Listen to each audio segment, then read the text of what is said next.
નમસ્કાર, આવતીકાલેમાં આપનું સ્વાગત છે અને આવતીકાલે કેવી રણનીતિ મદદરૂપ થઈ શકશે અને કયા સંકેતો પર નજર રાખવી જોઈએ એની ચર્ચા સાથે હાજર છું હું જર્નાલ કંટી।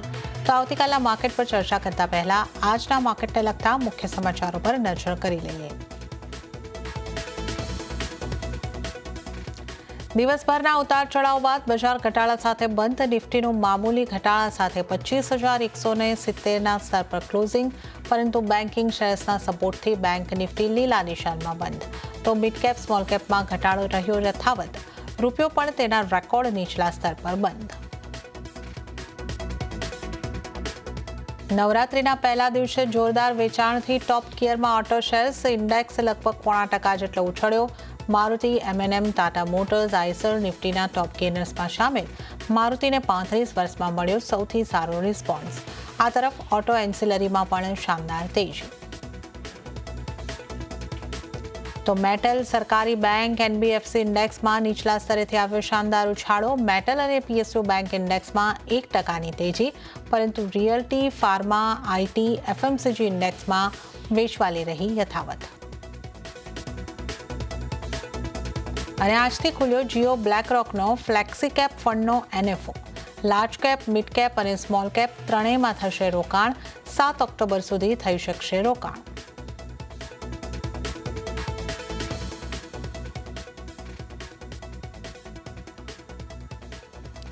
તો આજની માર્કેટ એક્શનની આપણે વાત કરી લઈએ તો નિફ્ટીની વીકલી એક્સપાયરીનો દિવસ અને આજના દિવસે બજારમાં ઘણા ઉતાર ચઢાવ આવતા જોવા મળ્યા અને દિવસના અંતે આપણે જોઈએ તો બજાર થોડા દબાણ સાથે બંધ થતા જોવા મળ્યા છે। નિફ્ટીના ક્લોઝિંગ ઉપર જો નજર કરી લઈએ તો નિફ્ટી માટે 0.13%ના ઘટાડા સાથે ક્લોઝિંગ 25,169 ઉપર રહ્યું છે।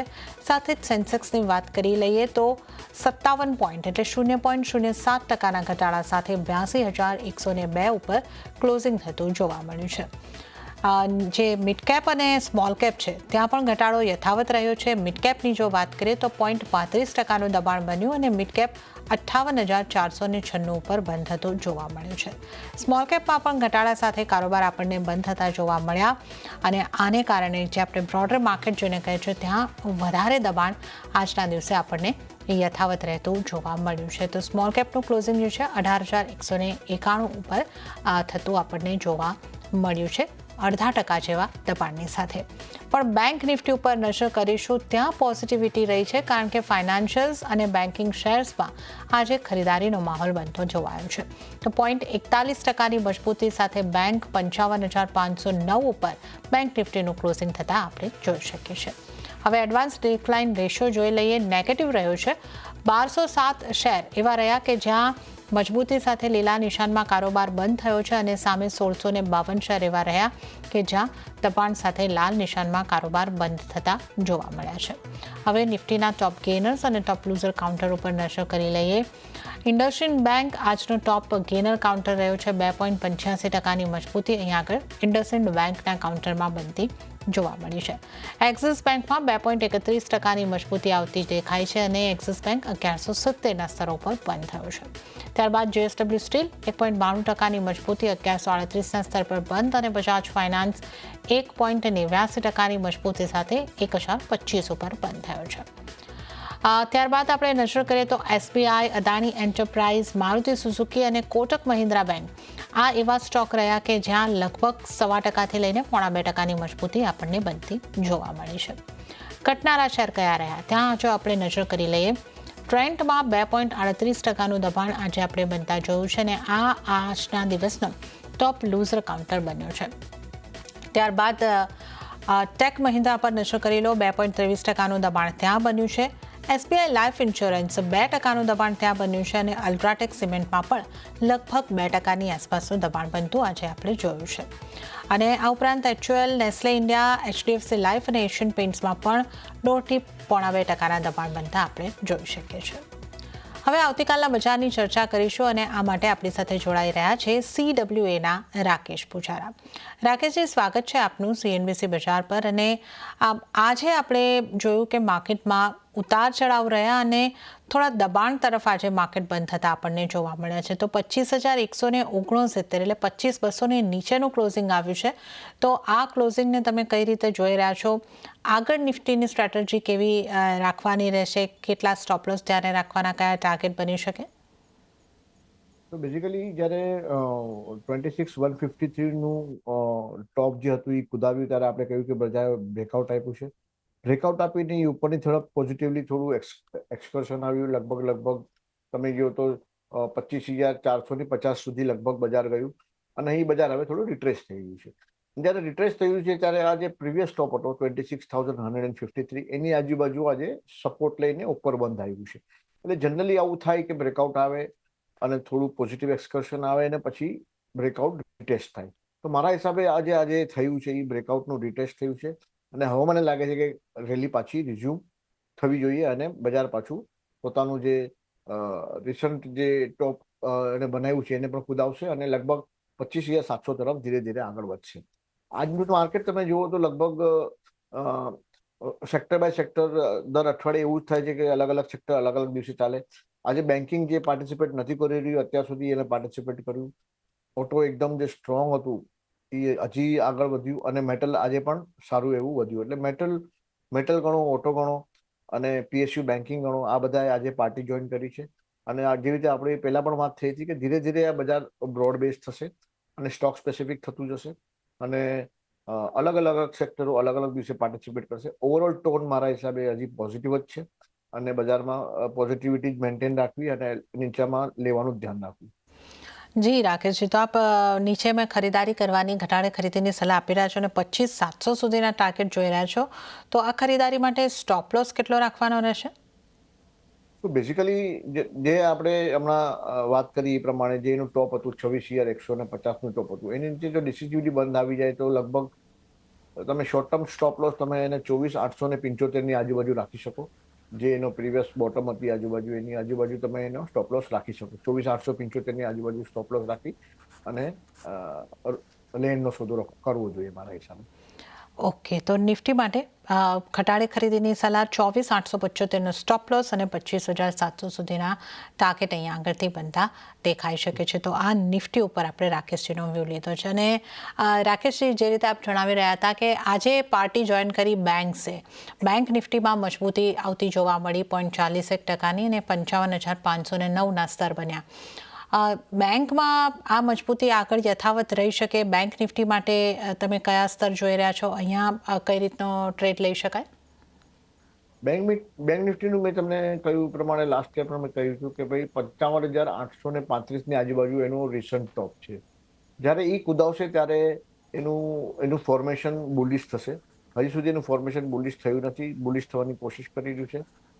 55,835ની ઉપર એનું ફોર્મેશન નિફ્ટીની જેમ બુલિશ થઈ જશે અને મારા હિસાબે આ થઈ જ જવું જોઈએ કારણ કે ઓલરેડી ભાવ બધા મૂવિંગ એવરેજની ઉપર છે. મૂવિંગ એવરેજ આઈધર ફ્લેટ છે કાં તો બધી અપવર્ડ રાઇઝિંગ છે.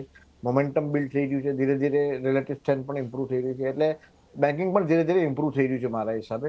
હજી પૂરું કન્ફર્મેશન 55,835ની ઉપર જ આવશે. ઓકે, તો બેંક નિફ્ટી માટે 55,835ના લેવલ મહત્વના. આ લેવલ અચીવ થાય છે ત્યારબાદ આપણે અહીંયા આગળથી બુલિશ ટ્રેન્ડ જોઈ શકીએ છીએ. તો થોડી રાહ જોઈને ચાલવાની રહેશે બેંક નિફ્ટી માટે. તો બેંક નિફ્ટી ઉપર આપણે રાકેશજીની ખાસ સ્ટ્રેટેજી જાણી છે. અન્ય નિષ્ણાતો નિફ્ટી માટે કઈ રીતની સલાહ આપી રહ્યા છે એ જોઈ લઈએ. મૂલવેવ રિસર્ચ ફર્મના અમિત પસ્તાકિયાની સલાહ નિફ્ટી ઉપર સેલ કરીને ચાલવાની બની રહી છે. 25,300ની આસપાસથી સેલ કરીને ચાલવાની એમની સલાહ. ટાર્ગેટ તેઓ જોઈ રહ્યા છે 25,000 અને 24,800 સુધીના પણ ટાર્ગેટ તેઓ જોઈ રહ્યા છે. સ્ટોપ લોસ 25,450નો રાખવાની સલાહ અમિત પસ્તાકિયા તરફથી. ત્યારે જ હવે જોઈએ SSJ ફાઇનાન્સના વિરલ છેડાની સ્ટ્રેટેજી પર. એમણે નિફ્ટી ફ્યુચરને બાય કરવાની સલાહ આપી છે 25,250ની આસપાસ. ટાર્ગેટ તેઓ જોઈ રહ્યા છે 25,350થી લઈને 25,400નો. સ્ટોપ લોસ 25,150નો રાખવાની સલાહ વિરલ છેડા તરફથી. અને યજ્ઞેશ પટેલ .inના યજ્ઞેશ પટેલની સલાહ જોઈ લઈએ તો એમણે નિફ્ટીને બાય કરીને ચાલવાની સલાહ આપી છે. ટાર્ગેટ તેઓ જોઈ રહ્યા છે 25,350નો. સ્ટોપ લોસ 25,050નો રાખવાની સલાહ આ યજ્ઞેશ પટેલ તરફથી મળતી જોવાઈ રહી છે. તો મોટાભાગના નિષ્ણાતો અહીંયા કરતી ખરીદી તરફનો વ્યૂ અહીંયા રાખી રહ્યા છે. હવે રાકેશજી આપણી સાથે જોડાયેલા છે, એમની સાથે આપણે સ્ટોક સ્પેસિફિક ચર્ચાની શરૂઆત કરીશું. રાકેશજી, આજે આપણે જે રીતે જોઈ રહ્યા છે બેંક્સમાં ખરીદારી આવતી જોવાય. નિફ્ટી 50ની જો આપણે વાત કરીએ તો ઇન્ડસઇન્ડ બેંક, એક્સિસ બેંક આ 2.25% અને ઇન્ડસઇન્ડ બેંક 3.25% જેટલી મજબૂત રહી છે. એસબીઆઈ બેંકમાં પણ એક સારી મજબૂતી જોવા મળી છે 2.5% સુધીની. તો પીએસયુ બેંક, પ્રાઇવેટ બેંકથી આજે આપણે શરૂઆત કરીએ. કયા કાઉન્ટર ફોકસમાં રાખવા જોઈએ અને કઈ રીતની આપની સલાહ બનશે? એક્સિસ બેંકમાં આજે ટ્રાન્ઝેક્શન વોલ્યુમ ઘણું સારું હતું. ભાવ પણ 2.5% ઉપર હતો, એટલે કમ્પેરેટિવલી બેંક નિફ્ટીને એને આઉટ પરફોર્મ કર્યું આજે પર્ટિક્યુલરલી. અને એ સાથે એનું જે બજાર સાથેનું આઉટ પરફોર્મન્સ છે એ પણ ધીરે ધીરે જે અંડર પરફોર્મન્સ હતું એ હવે થોડું આઉટ પરફોર્મન્સ તરફ આગળ વધી રહ્યું છે. એટલે એક્સિસ બેંક તમે જો નીચેનું લેવલ જુઓ તો લગભગ 1050થી એની આજુબાજુ બોટમ બનાવી અને એની ચાલવાની શરૂઆત થઈ. લગભગ 10 સપ્ટેમ્બરથી એ વધવાની શરૂઆત થઈ ને આજે 1170ની આજુબાજુ બંધ આવ્યો. અને એની પ્રાઇસ એક્શન વોલ્યુમ ઘણું સારું છે, એટલે એક્સિસ બેંકમાં અમારું આઉટલુક પોઝિટિવ રહેશે. અને એમાં પણ દરેક ઘટાડે લેવાનું ધ્યાન રાખવાનું. અને આજનો જે એનો ગેપ હતો, જે લાસ્ટ ટાઈમ ગેપ થયેલો લગભગ તમે જુઓ તો 18 એપ્રિલની આજુબાજુ બહુ મોટો ગેપ ડાઉન થયો હતો. એ ગેપ પણ હવે ભરાઈ ગયો છે આજે. અને એ ગેપ ભરાઈને ઉપરની સાઈડ હવે ચાલવાની શરૂઆત થઈ છે. મૂવિંગ એવરેજ મેં તમને કહ્યું પ્રમાણે બધી રાઇઝિંગ મૂવિંગ એવરેજ છે, ભાવ બધા મૂવિંગ એવરેજની ઉપર છે, વોલ્યુમ પણ સારું છે, મોમેન્ટમ પણ સારું છે. એટલે એક્સિસ બેંક મારી પ્રિફર્ડ ચોઇસ રહેશે આવનારા સમય માટે. ઓકે, તો એક્સિસ બેંક માટે આગળથી બાય કરીને ચાલવાની સલાહ બની રહી છે. અને પીએસયુ બેંકમાંથી આપની કોઈ સલાહ છે રાકેશજી? પીએસયુ બેંકમાં આપણે પહેલા કેનરા બેંકનો કોલ આપેલો, મારા ખ્યાલથી એના લગભગ ટાર્ગેટ મીટ થવા આવ્યા છે. પીએસયુ બેંકના મારા હિસાબે જે કેનરા બેંકમાં આપણે ટાર્ગેટ 120નો આપેલો એ તો ફર્સ્ટ ટાર્ગેટ તો મીટ થઈ ગયો છે. કેનરા બેંકમાં હજી કન્ટિન્યુ ટુ હોલ્ડ કરી શકે. અને એ સિવાય એક બેંક ઓફ બરોડા મને એવું લાગે છે કે ભાઈ અહીંથી થોડું હવે એમાં પણ બાઇંગનું જોવા મળશે. બેંક ઓફ બરોડા તમે બાઇંગ માટે ધ્યાન રાખી શકો. અત્યારે લગભગ બ્રેકઆઉટ લેવલ પર જ છે. એટલે 256, 257 જો કુદાવે તો એમાં લઈને વેપાર કરવો. અને એમાં પણ મારું આઉટલુક પોઝિટિવ છે. એટલે કેનરા બેંક અને બેંક ઓફ બરોડા આ બંને પ્રિફર્ડ ચોઇસ રહેશે મારી પીએસયુ બેંક માટે.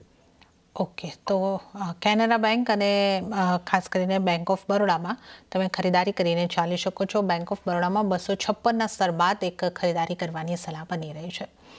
રાકેશજી, બેંક્સની વાત કરી છે ત્યારે જ આપણે જે ગોલ્ડ ફાઇનાન્સિંગ કંપનીઓ છે એની વાત કરી લઈએ. ગોલ્ડની વધતી કિંમતોની એક ઇમ્પેક્ટ અહીંયા આગળથી દેખાઈ રહી છે. અને મુથુટ ફાઇનાન્સ છે, આ રીતની કંપનીઓ જે છે, મણપ્પુરમ ફાઇનાન્સ છે, એમાં ખરીદારી પાછલા થોડા દિવસોથી આવતી આપણને જોવા મળી રહી છે. અહીંયા આગળ આપનો વ્યૂ કઈ રીતનો બની રહ્યો છે? ગોલ્ડ ફાઇનાન્સ કંપની તરફ મારો વ્યૂ પોઝિટિવ છે. અને આપણે આગળ પણ આ વ્યૂ ચેનલ પર આપી ચૂક્યા છે કે મુથુટ ફાઇનાન્સ અને મન્નાપુરમ ફાઇનાન્સ બંને ગોલ્ડ ફાઇનાન્સની કંપની છે. અને ગોલ્ડ રોજ ન્યૂ હાઈ મારે છે. આજે પણ લગભગ 1.5% ઉપર છે. અને જેમ ગોલ્ડ ન્યૂ હાઈ મારે તેમ એ લોકોની ઇન્વેન્ટરીની વેલ્યુ વધતી જાય, એમ એ લોકોની સેફટી વધતી જાય. પ્લસ એ લોકોને જો ટોપઅપ આપવો હોય તો ટોપઅપ લોન પણ આપી શકે. એટલે જેમ ભાવ વધે એ લોકો માટે પોઝિટિવ છે. એ લોકોની લોન બુક પણ વધી શકે. અને એટ ધ સેમ ટાઈમ એ લોકોની સેફટી વેલ્યુ પણ વધી જાય. એટલે એનપીએ ઓછા થવાના પોસિબિલિટી ઘણી વધી જાય. એટલે ઓવરઓલ જ્યાં સુધી ગોલ્ડમાં ધ્યાન પોઝિટિવ છે ત્યાં સુધી ગોલ્ડ ફાઇનાન્સ કંપનીમાં પણ ધ્યાન પોઝિટિવ જ રહેશે. અને ગોલ્ડમાં અમારું ધ્યાન એક્સ્ટ્રીમલી બુલિશ છે. અમે લોકો લગભગ 1-1.5 વર્ષથી ગોલ્ડમાં બુલિશ છે. અને હજી પણ અમને એવું લાગે છે કે ગોલ્ડમાં હજી આગળ જતા પણ માહોલ સારું જ રહેશે. અને આ જોતા એવું લાગે છે કે જે ગોલ્ડ ફાઇનાન્સ કંપનીઓ છે એ પણ આગળ જતા સારું જ કરશે. અને હવે સૌથી પહેલા આપના ટ્રેડિંગ કોલ્સ જાણી લઈએ તો આપની કયા સ્ટોક ઉપર પસંદગી રહેશે? પસંદગી રહેશે હિન્દુસ્તાન કોપર. આજે લગભગ ભાવ 3.5% ઉપર હતો. અને વોલ્યુમ પણ સારું છે, મોમેન્ટમ પણ છે, અને રિલેટિવ આઉટ પરફોર્મન્સ છે. એટલે બધા જ ક્રાઇટેરિયા જે એક બાય માટે ક્વોલિફાય થવા જોઈએ. આપણે હિન્દુસ્તાન કોપર રિપીટ કરી રહ્યા છે કોલ. હિન્દુસ્તાન કોપર પહેલા પણ કોલ આપેલો અને ભાવ સારો એવો ઉપર છે. હજી મને લાગે છે કે એની અપવર્ડ જર્ની બાકી છે. એટલે આ ભાવથી તમે એના લઈ શકો. અને તમારે શોર્ટ ટર્મ માટે તમારે એને લગભગ 280ની આજુબાજુ તમે એનો સ્ટોપ લોસ રાખી શકો.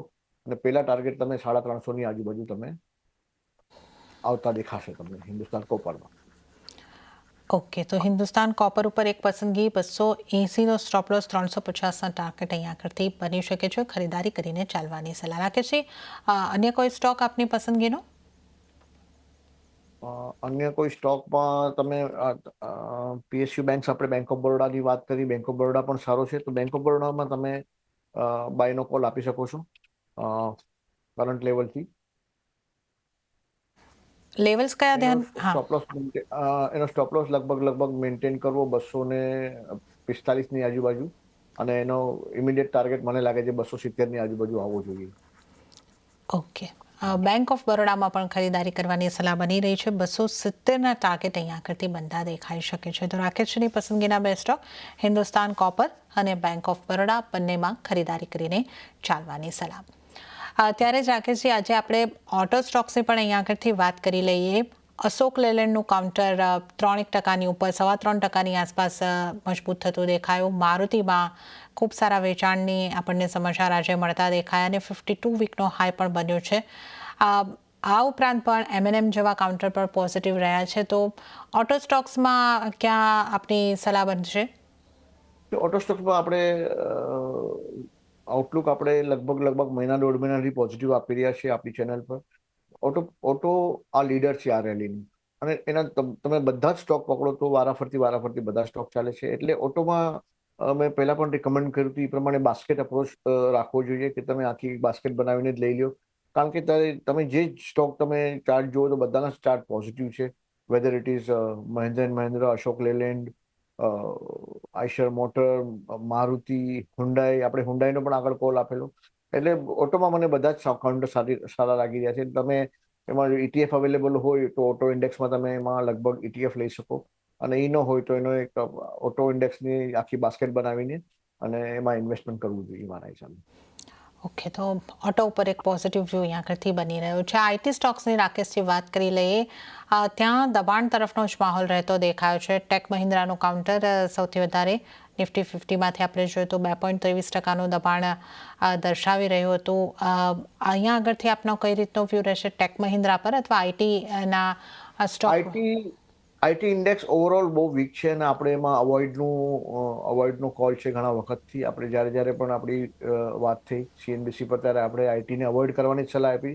H1B નું તો ન્યૂઝ હમણાં આવ્યા, પણ એ પહેલાથી જ પ્રાઇસ એક્શન એની નબળી હતી, અને ઓવરઓલ સેક્ટરમાં કાંઈ દેખાઈ નથી રહ્યું રાઇટ નાઉ, અને વીકનેસ ઘણી પરસિસ્ટ થઈ રહી છે. એટલે મારા હિસાબે આઈટી સેક્ટરને ઓલ ટુગેધર અવોઇડ કરવું જોઈએ. એક તો H1B નું તો હમણાં આવ્યું છે, ને આગળ જતા હાયર એક્ટ કરીને એ લોકો અમેરિકામાં એ પણ ઇન્ટ્રોડ્યુસ કરવાના છે, જે that will put probably tax on the outsourcing of the jobs.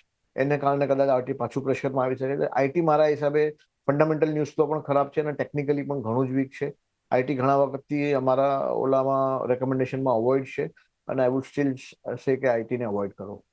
Okay, તો આઈટી ઉપર અવોઇડ કરીને ચાલવાની સલાહ અત્યારે બની રહી છે. અદાણી ગ્રુપની કંપનીઝની વાત કરી લઈએ. એક અદાણી એન્ટરપ્રાઇઝ પોઝિટિવ સાઇડ રહ્યો છે, પણ જે અદાણી ટોટલ ગેસ છે, અદાણી પાવર છે, જેણે પાછલા થોડા દિવસોમાં ખાસા મોટા અપમૂવ બતાવ્યા હતા, ત્યાં પ્રોફિટ બુકિંગ જેવું બનતું દેખાયું છે. અદાણી ટોટલ ગેસની જો વાત કરીએ તો આજે 7-8%નું દબાણ બન્યું છે. અદાણી પાવરમાં 5% આસપાસ દબાણ બન્યું છે. તો અદાણી ગ્રુપના સ્ટોકમાંથી કયો સ્ટોક ઉપર કઈ રીતે ધ્યાન રાખવું જોઈએ?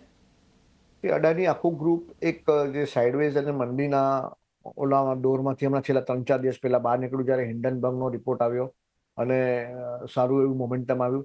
આજે જે છે I will qualify it as a profit booking, કે જે લોકોએ નીચલા સ્તરથી જે લીધું હોય એ લોકો ડેફિનેટલી પ્રોફિટ બુક કરે. અડાની ગ્રુપમાં હવે ગોઈંગ ફોરવર્ડ મારા હિસાબે ધ્યાન ઘટાડે લેવાનું જ રાખવું જોઈએ. અને એના જે પ્રાઇસ અને વોલ્યુમના ચાર્ટ સજેસ્ટ કરે છે કે એનું જે મંદીનું જે ટેક્સચર હતું એ પતી ગયું છે, અને હવે આગળ જતા ધીરે ધીરે મને એવું લાગે છે કે હવે આજે સમજો પ્રોફિટ બુકિંગ આવ્યું, કાલે થોડું હજી પ્રોફિટ બુકિંગ આવે તો નીચામાં પાછું કોન્સોલિડેટ થાય, અને ત્યાં પછી રીએન્ટ્રી કરવાના મોકા મળશે. એટલે અડાની ગ્રુપમાં ઓવરઓલ મારા ધ્યાન હવે મંદી નથી, અને ઓવરઓલ મને લાગે છે કે અડાની ગ્રુપમાં લેવાનું જ ધ્યાન રાખવું જોઈએ. કે તો અદાણી ગ્રુપ ઉપર પણ એક પોઝિટિવ વ્યૂ ખરીદારી તરફ તમે રહી શકો છો. અદાણી ગ્રુપના ઓવરઓલ સ્ટોકની આપણે અહીંયા આગળથી વાત કરી છે. FMCGના સ્ટોકની વાત કરી લઈએ તો અહીંયા જે આપણને HUL, નેસ્લે આ બધા કાઉન્ટરની અંદર 1.5-2% આસપાસના દબાણ બનતા જોવા મળ્યા છે. અહીંયા આપની કઈ રીતની સલાહ રહેશે? FMCG again it's a part of, તમે FMCG તમે જુઓ તો જ્યારે માર્કેટમાં રિસ્ક ઓફ હોય તો એક ડિફેન્સિવ પોર્ટફોલિયો તરીકે એનો ઉપયોગ થાય. અને અત્યારે મને લાગે છે કે એન્વાયરમેન્ટ છે એ રિસ્ક ઓફનું નથી, રિસ્ક ઓનનું એન્વાયરમેન્ટ છે. જેમ કે ઓટો ચાલી રહ્યું છે, મેટલ ચાલી રહ્યું છે, PSU બેંક ચાલી રહ્યું છે. અને જ્યારે આવું એન્વાયરમેન્ટ હોય ત્યારે આઈટી છે, FMCG સારું નથી જ કરતા. અને FMCG ના ચાર્ટ પણ નબળાઈ દર્શાવી રહ્યા છે. એટલે આઈટી સિવાય FMCG પણ મારા હિસાબે અવોઇડ જ રહેશે. ઓકે, તો એફએમસીજી પણ અવોઇડ. અને ઓઇલ માર્કેટિંગ કંપનીઓ પર આપનો કઈ રીતનો વ્યૂ બની રહ્યો છે? આજે આપણે BPCL, HPCL આમાં મજબૂતી આવતા જોઈ હતી, તો અહીંયા આપની કઈ રીતની સલાહ રહેશે? BPCL મોમેન્ટમ સારું છે, પણ હજી માર્કેટને અંડર પરફોર્મ કરી રહ્યું છે. અહીંયા થોડું હજી કોન્સોલિડેટ થાય એવું લાગે છે. બીજું કોઈ HPCL કીધું ને? HPCL Hind petro, right? Okay, Hind petro, yes, Hind પેટ્રોલિયમની આજે પ્રાઇસ એક્શન થોડી બેટર હતી BPCL કરતા. અને એનું મોમેન્ટમ પણ બેટર છે અને એનું અંડર પરફોર્મન્સ પણ ધીરે ધીરે ખતમ થઈ રહ્યું છે. એટલે આ બેમાંથી એક કાઉન્ટર જો મારે સિલેક્ટ કરવું હોય તો હું HPCL ને સિલેક્ટ કરીશ. BPCL હજી થોડું મને લાગે છે કોન્સોલિડેટ થશે આ લેવલ પર. HPCL થોડું બ્રેકઆઉટ જેવું લાગે છે આજે, અને વોલ્યુમ પણ સારું હતું, અને લગભગ એનું મોમેન્ટમ પણ ન્યૂ હાઈ પર છે. એટલે ઓવરઓલ મૂવિંગ એવરેજ પણ જોવો તો બધું રાઇઝિંગ છે અને ભાવ મૂવિંગ એવરેજની ઉપર છે. એટલે અહીંયા મારું આઉટલુક પોઝિટિવ રહેશે કમ્પેર ટુ BPCL. ઓકે, તો HPCL ઉપર એક ધ્યાન આપીને તમે ઓઇલ માર્કેટિંગ કંપનીમાંથી ચાલી શકો છો. આ ઉપરાંત રાકેશજી, વોડાફોન આઈડિયાના સ્ટોકની વાત કરી લઈએ. આ સ્ટોકમાં પણ આજે આપણે 4% અપમૂવ આવતા જોઈ છે. આનો ચાર્ટ તમને કેવા લાગે છે, અને અહીંયા આપની કઈ રીતની સલાહ બનશે?